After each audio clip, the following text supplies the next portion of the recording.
What if Anakin didn't turn to the dark side? What would happen then? Let's find out. So in this timeline, the deviation from the original timeline would have occurred due to one key reason. And this reason would be Anakin being given the rank of Master during the Clone Wars, right after Ahsoka left the Order. This happened because in the original timeline as well, after Ahsoka was wrongfully accused of bombing the temple and then proven innocent, the Jedi Council were prepared to make her a Jedi Knight, seeing as how her legal trials were akin to the trials that a Padawan might undergo before becoming a Knight. But Ahsoka, of course, chose to leave the Order instead of becoming a Knight. But this incident in this timeline is what allowed Anakin to become a Master, as one of the requirements of becoming a Master was training a Padawan to the status of Knight, and Anakin had technically done that. And so because of that, in this timeline, Anakin became a Master during the Clone Wars. Because of his rank of Master, significant changes occurred in Anakin's journey. So, in the original timeline, Anakin's initial plan to save Padme involved accessing the restricted section of the Jedi Archives, a privilege reserved only for Jedi Masters. Anakin believed that in the restricted archives, there could be knowledge on how to save someone from death. And this is the reason why Anakin was so angry when he was denied the rank of Master. However, in this alternate timeline, Anakin, already being a Master, had access to the entirety of the Jedi Archives. And because of that, after receiving the visions of Padme dying, Anakin began studying the many holocrons and ancient texts in the restricted archives. Mainly, Anakin focused on the healing arts. So quick side note, as for why Anakin doesn't have Force healing in the original timeline, well, it's because Force healing was only taught to certain Jedi. You see, Jedi had specializations. They were not all given access to the same amount of knowledge or the same kind of teachings. And Anakin, of course, did not fit the criteria to be taught Force healing. But Barriss Offee was someone who was taught Force healing. Anyways, back to the story. So, Anakin quickly found out that learning the healing arts required developing a profound connection to the living Force, necessitating intensive meditation. And based on what he learned, Anakin practiced different meditation techniques, which slowly began intensifying Anakin's connection to the living Force. And during one such meditative session, Anakin received a vision of clones attacking and killing Jedi in the temple. Alarmed by this vision, Anakin shared his findings with Yoda and the Jedi Council. And as a result, the Council decided to move all the younglings and a few Jedi Masters to a planet known as Tanalorr, which is a secretive planet strong in the light side of the Force. This was done to ensure the Order's survival if Anakin's visions came true. And soon enough, these visions did come true because Palpatine, realizing how he couldn't manipulate Anakin to his side and noticing the Jedi's secretive movements across the galaxy, decided to execute Order 66 sooner than planned.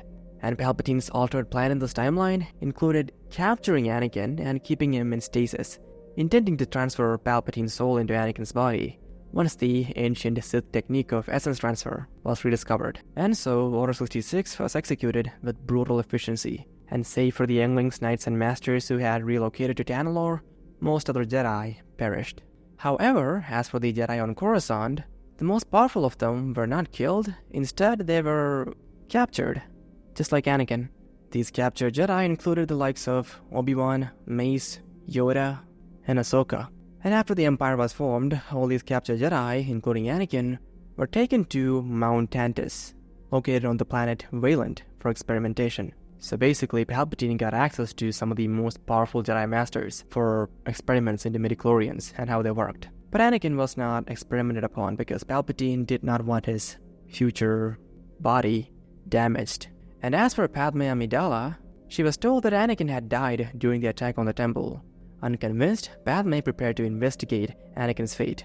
But in the days that followed after Anakin's supposed death, Padme actually left Coruscant for Naboo, because that's where she wanted Luke and Leia to be born. But Palpatine, knowing that Padme would become a problem, ordered Sly Moore to have Padme killed, and Sly Moore, of course, followed her orders. She poisoned Padme and made it look like she had died in childbirth, thereby fulfilling Anakin's vision. But as for Luke and Leia, Palpatine, of course, knew that the father was Anakin, and Palpatine wanted Anakin's children as his apprentices, as backup plans in case he cannot essence transfer to Anakin. And so, to acquire Luke and Leia, after having Padme killed, Sly Moore also had Luke and Leia secretly transported out of the medical facility, following which Sly Moore covered up the act by causing an explosion at the hospital, which killed all of Padme's relatives, and made it seem like Padme's children had also died in the explosion. And so, in this dark timeline, Palpatine secured Anakin in stasis for essence transfer, had many masters secured on Tantus for experimentation into midichlorians, and he also got Luke and Leia as his apprentices. And now, let us see what happened after this. So the events of the following story would be happening roughly a year after Order 66, when Clone Force 99 attacked Tantus, and Omega freed the Zillo Beast. So let's get on with the story. We begin with the dream that Anakin is having while in stasis. Anakin was sitting across Padme, at a desk reminiscent of the one in Varikino. The surroundings were an empty void, a limitless expanse of nothingness. Padme's expression was inscrutable, her eyes holding a depth that seemed both familiar and distant. Anakin looked at her, only vaguely conscious of himself. Suddenly, a faint screech began to rise in the background, distant at first, but growing steadily louder. It was an unsettling sound, like metal scraping against metal or a tortured cry echoing through the void. Anakin's eyes widened as he looked at Padme, who remained still, her lips unmoving. Suddenly, her mouth opened wide, disturbingly wide, and from deep within her, a voice echoed. "Wake up," it said. It felt like something within the form of Padme had said this. And then after Padme spoke, she remained still, but then she began moving. One moment Anakin saw her seated, and the next, Anakin saw her standing, as if she had teleported somehow. Her movements were odd, almost marionette-like, as she turned around and began to walk into the void.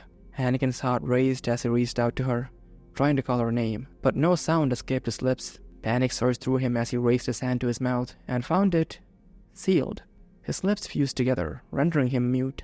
The screeching grew louder, more insistent, as if the void itself was screaming.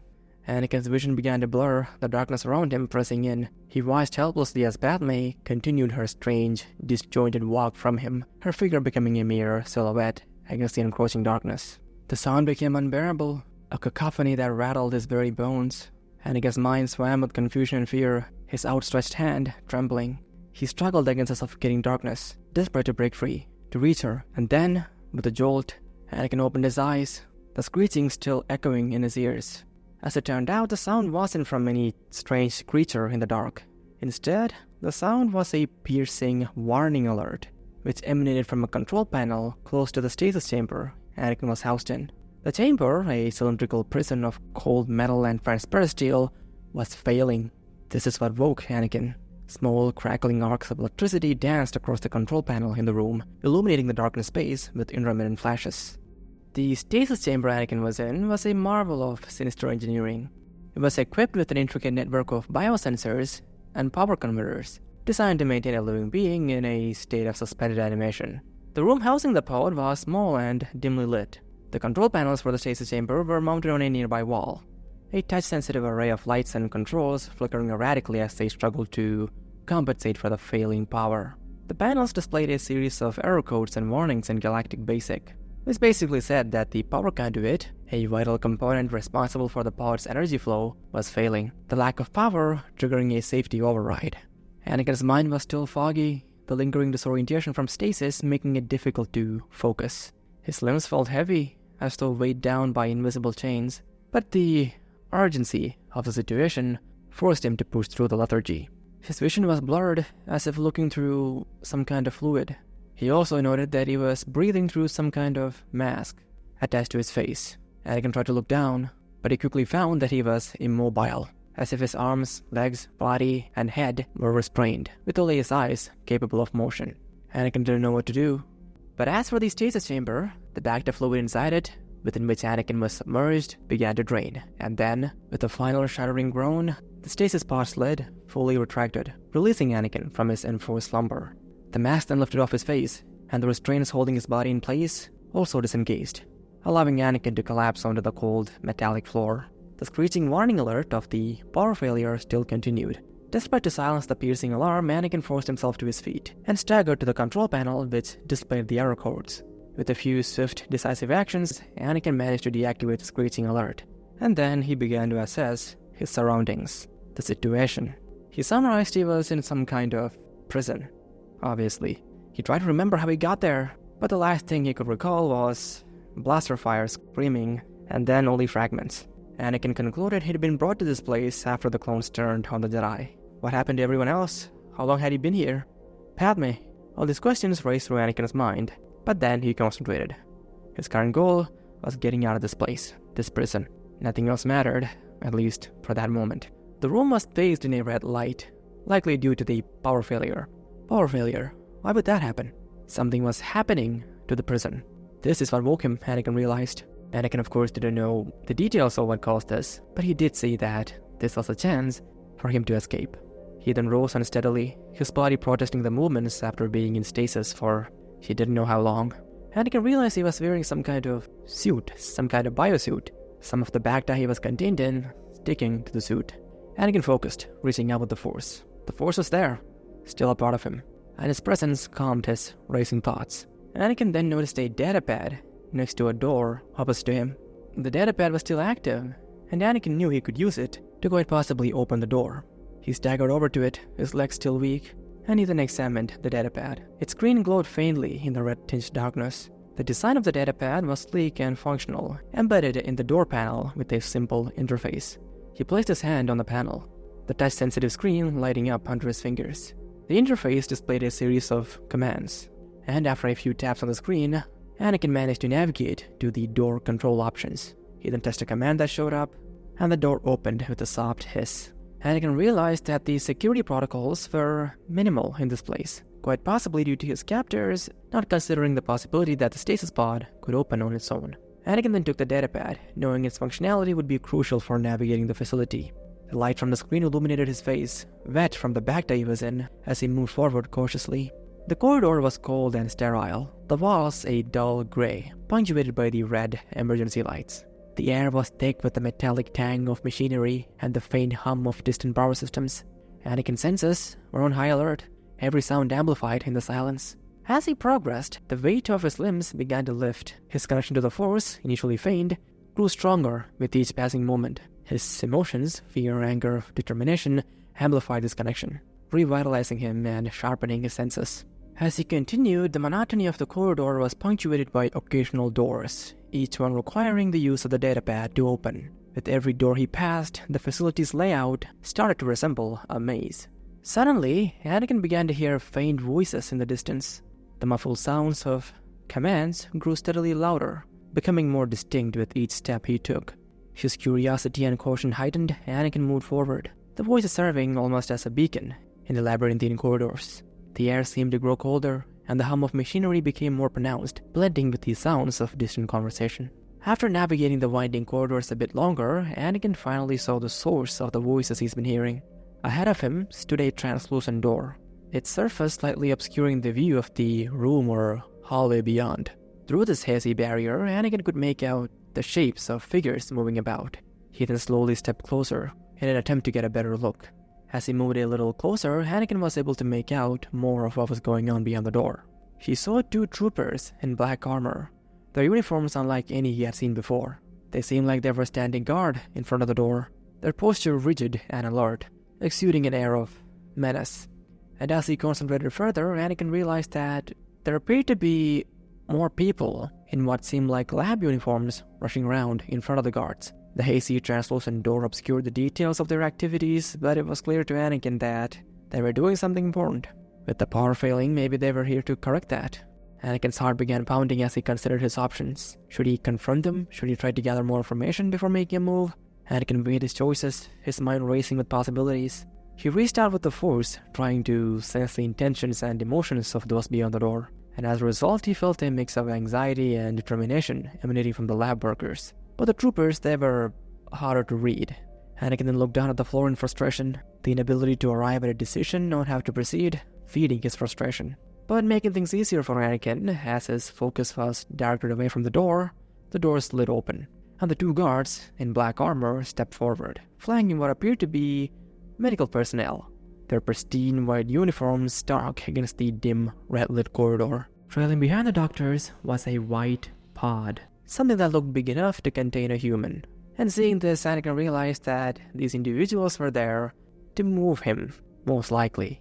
For a heartbeat, time seemed to freeze. Anakin and the newcomers stood in a tableau of shock, each party caught off guard by the presence of the other. And then the guards' training kicked in. They raised their blasters, aiming at Anakin, ready to fire, unknown to Anakin, stun blasts, because they needed Anakin alive. But Anakin's reflexes were quicker. With a powerful surge of the Force, he thrust his hands forward, sending a concussive wave that slammed into the guards, hurling them into the medical personnel. But as quickly as they fell, the guards recovered. But one of them was faster than the other, and Anakin focused on this guard. And then, instantly, drawing on his connection to the Force, Anakin reached into the guard's mind, exerting his will with an ironclad grip. "Kill him," Anakin said, pointing to the other guard who was not under Anakin's influence. The guard's movements were jerky at first, resistance to Anakin's will evident in his stiff posture.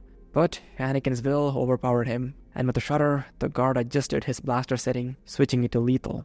The weapon's hum changed pitch, and the guard, fully under Anakin's control, turned and fired towards the other guard.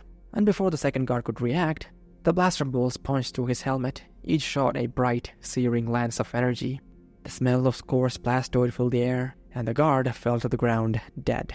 The medical personnel, who had been paralyzed with fear, began to back away, their eyes wide with fear. Anakin didn't waste a second.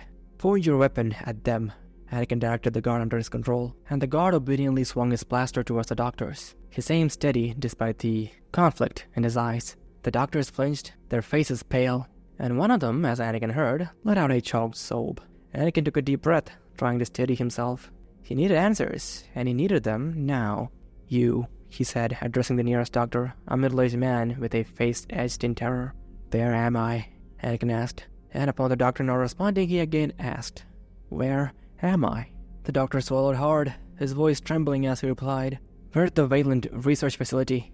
For being attacked, we were ordered to secure you and transport you to somewhere safe." As the doctor said this, Anakin felt his mental grip on the guard starting to loosen.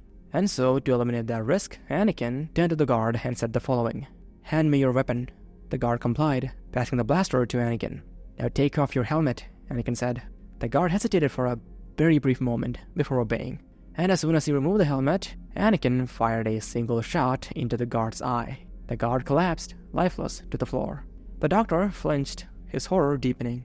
Anakin then turned the blaster to the doctor. "Where are you transporting me?" he asked. Before the doctor could respond, the comlink on the doctor's belt buzzed. Anakin gestured with the blaster. "Answer it," he said. The doctor, hands shaking, fumbled for the comlink and activated it. The other medical personnel stood motionless, too terrified to move. "Team 3, this is Control. Status on the transport of Specimen 1? The voice on the other end asked the doctor. Anakin listened intently, catching the sound of distant explosions and commotion in the background. He realized he could faintly hear the same explosions above him, indicating that the doctor was receiving a call from a level higher up in the facility. The doctor cleared his throat and responded, "We are securing Specimen 1 now. We'll be there shortly." "Good. Specimen 2 has been secured. Awaiting your arrival." The comlink then went silent. Anakin's eyes narrowed. "Who is Specimen 2? he asked. "I don't know. It must be another subject." Anakin turned the blaster to stun and then swiftly fired at the other doctors, leaving only the middle-aged one conscious. "Take me to this Specimen 2, he ordered. The doctor hesitated, but Anakin raised a hand and said, "You will take me to Specimen 2 now." The doctor saw Anakin's hand move, heard his commanding voice, and felt a peculiar pressure on his mind. The next conscious moment, the doctor found himself standing amongst guards and doctors lying dead or stunned around him. As he looked around, he realized that he was in a different sector altogether. He realized that this was the sector where he was supposed to meet with Control after securing Specimen 1, where Control waited with Specimen 2. The doctor's head spun with disorientation. He had no memory of how he got there or what had happened in the intervening time. The sensation was deeply unsettling, like a sudden jarring skip in time. As he tried to gather his bearings, the doctor saw in the distance a single guard examining the pod which likely secured Specimen 2. The guard, as the doctor noted, was struggling to open the pod. So what had happened was that, to ensure that the doctor doesn't try anything, Anakin used Force suggestion to make the doctor lead him to Specimen 2, because Anakin believed that Specimen 2 was most likely another Jedi, one he could save. Anakin's Force suggestion took hold of the doctor with unwavering precision. The man's movement became mechanical, his eyes looking lifeless as he led Anakin through the labyrinthine corridors of the Wayland Research Facility. But before making his way over to Specimen 2 with the doctor, Anakin paused to disguise himself in the armor of one of the guards he had killed. The fit was tight but manageable. They passed through multiple security checkpoints, the guards stationed there proving little challenge to Anakin. Finally, the two arrived at a heavily secure sector. The area burst with the attention of guards and doctors, frantically working to secure and transport Specimen 2. Anakin's eyes scanned the area through the helmet he was wearing, quickly identifying the pod that quite possibly housed Specimen 2. As Anakin and the doctor walked closer, the guards stationed there approached the two. They asked the doctor where Specimen 1 was, but the doctor, still under Anakin's Force influence, did not respond. At which point, these guards turned towards Anakin. And then, Anakin raised a hand and commanded the guards to incapacitate all the other guards present. And the guards did so. They turned their blasters towards the other guards and doctors who were present. But there were many guards stationed there, and they did fight back against the guards who were now under Anakin's influence. And so, to help out, Anakin joined in with his own blaster. And soon enough, all the guards and doctors had been dispatched off, some stunned, some dead. Following which, Anakin commanded the guards under his control to turn their blasters on themselves. And having done so, with all the threats gone, Anakin made his way over to the medical pod. Inside he saw a figure that he couldn't quite make out, and then he tried to open the pod. But the pod's control panel was complex, and the datapad Anakin had used earlier proved useless against its sophisticated security protocols. Frustration surged through him as he attempted to access the pod, but the mechanism was beyond his immediate understanding. At this point, Anakin again turned his attention back to the doctor who had brought him to this sector. Anakin noticed how the doctor was now free from his Force grip, following which Anakin watched as the doctor tried to run away. But Anakin extended his hand and made a pulling gesture, corresponding to which the Force threw the doctor towards Anakin. And then, again exerting his will onto the doctor, Anakin said the following: "Open the pod." And the doctor, being forced to obey Anakin, approached the control panel. He entered a series of commands, his fingers moving like that of a droid. The pod's mechanisms whirred and clicked, the seals disengaging with a series of pneumatic hisses. Anakin watched intently as the pod began to drain its preservation fluids. The chamber's internal lights then flickered on, casting a harsh, sterile glow on the occupant. Anakin stepped closer, his breath catching in his throat as the fluid levels receded, revealing the pod's occupant. Inside the pod lay a curled-up, emaciated skin and bone figure. It was a Togruta. His legs were missing, leaving behind jagged scars where they had been cruelly severed. Anakin's stomach churned, a mixture of horror and disbelief flooding his senses. And then adding to the terror, Anakin noted that the figure's eyes were missing, replaced by cold cybernetic implants, white pupils gleaming with an unnatural light. Bruises and scars surrounded the implants, evidence of the violent procedures endured. Anakin's mind struggled to process the sight before him. The face, gaunt and hollow, seemed almost unrecognizable. Anakin stared at the figure, piecing together fragments of recognition, and then, as if a veil had been lifted from his eyes, the realization struck him. "Ahsoka," Anakin exclaimed, his voice laden with shock and sorrow.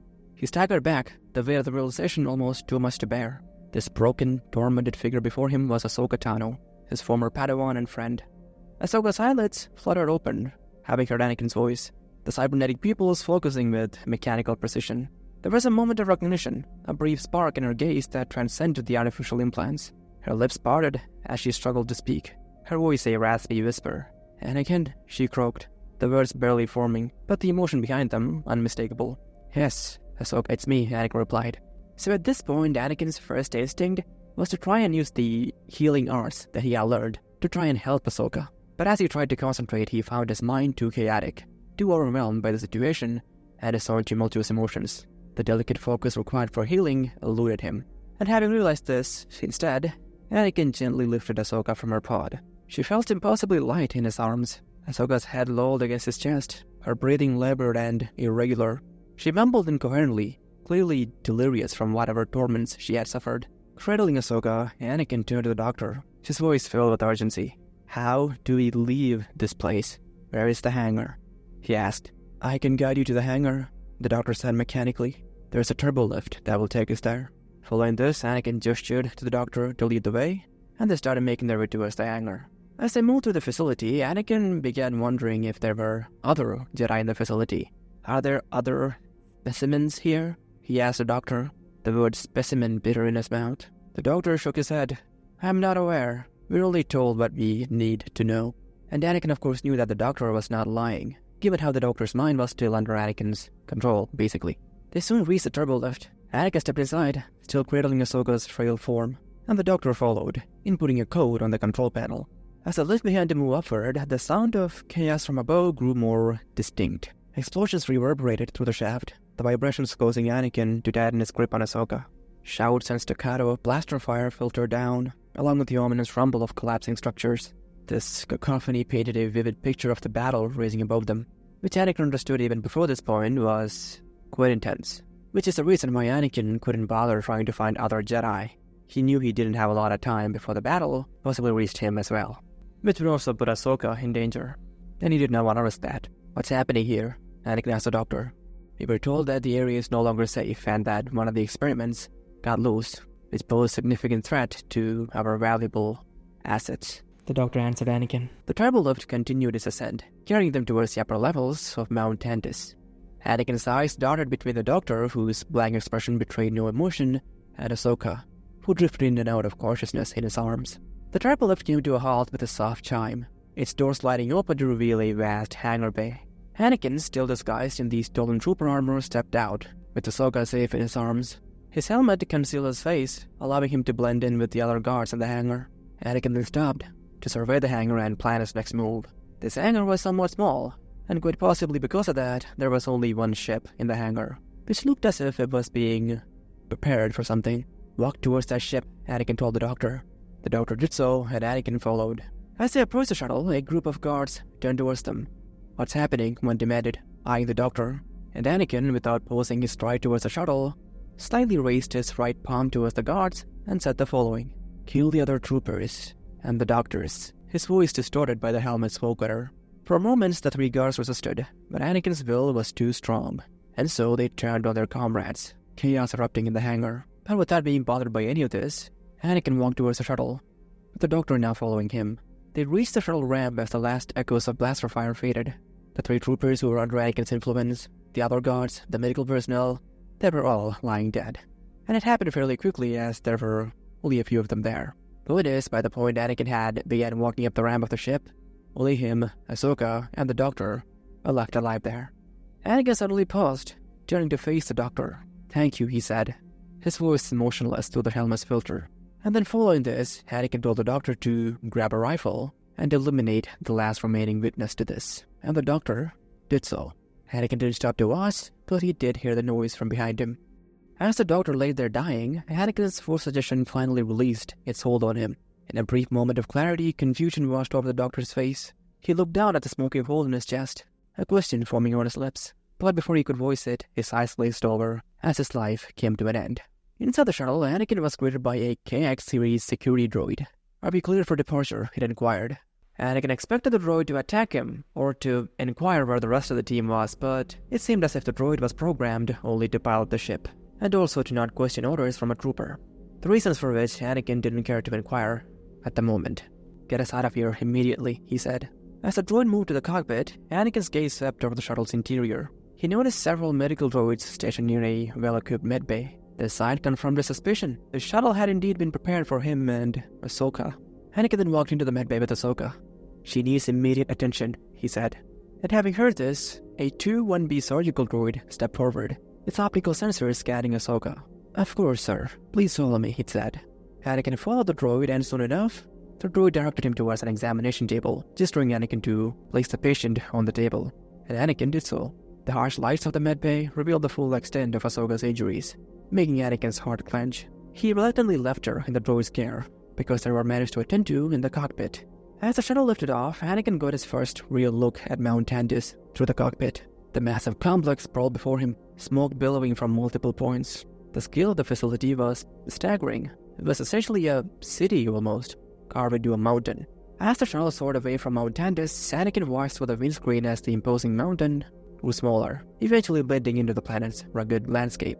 Suddenly, Anakin's eyes caught movement in the distance. He feared if they were being followed, but once he focused, Anakin realized that it was another shuttle, similar to theirs, and it also appeared to be fleeing the facility, not following them.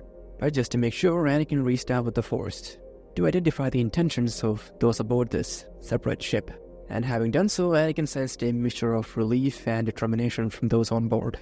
There was something familiar about their presence, yet distinctly separate from Anakin's own journey. For a very brief moment, Anakin wondered about their story, but quickly refocused on his own precarious situation. Turning to the KX droid piloting the shuttle, Anakin asked the following. Where is this shuttle's destination? The droid's photoreceptors flickered as it processed the question.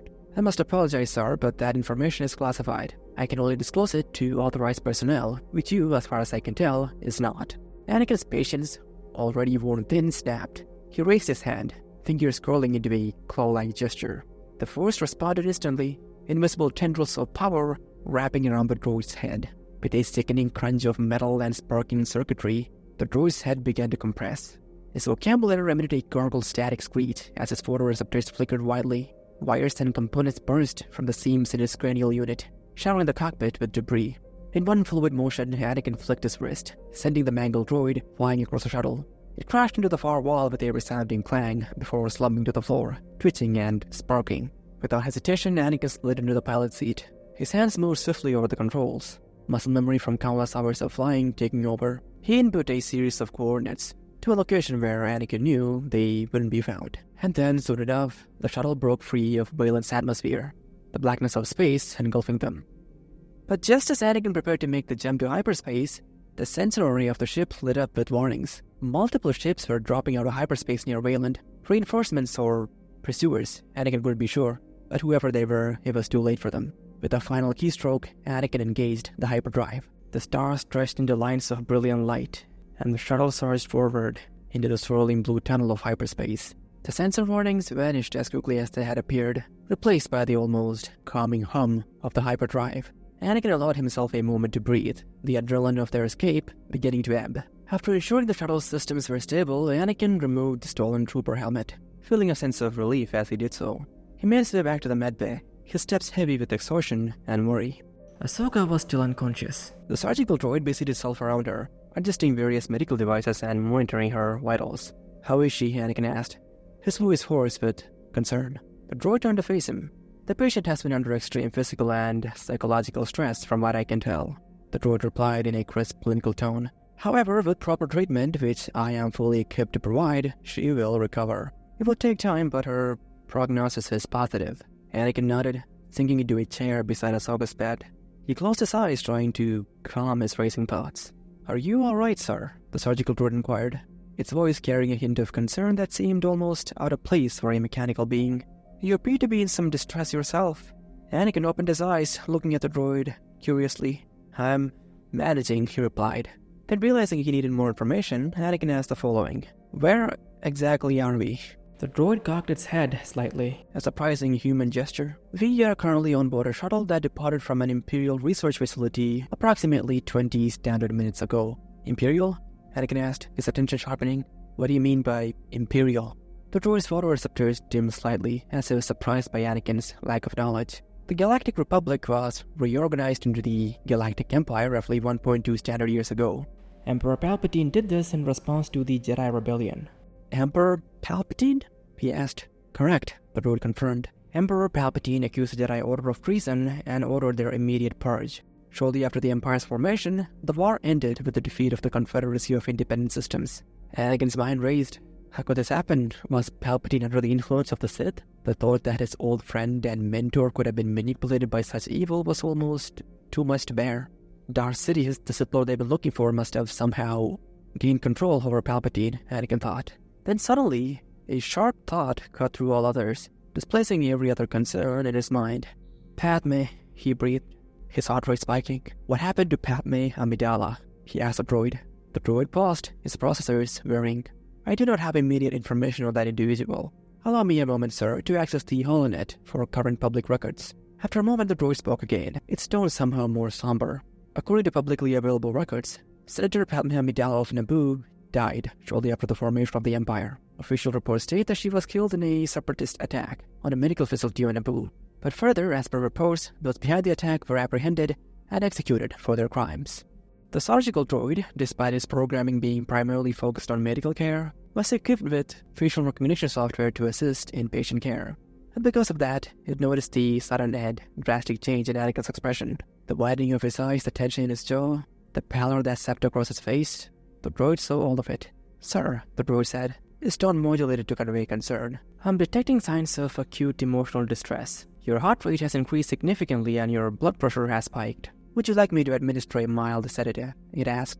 So that is where we will be leaving this What If. This was of course the second part to What If Anakin was already a master during Revenge of the Sith, and I might continue the series.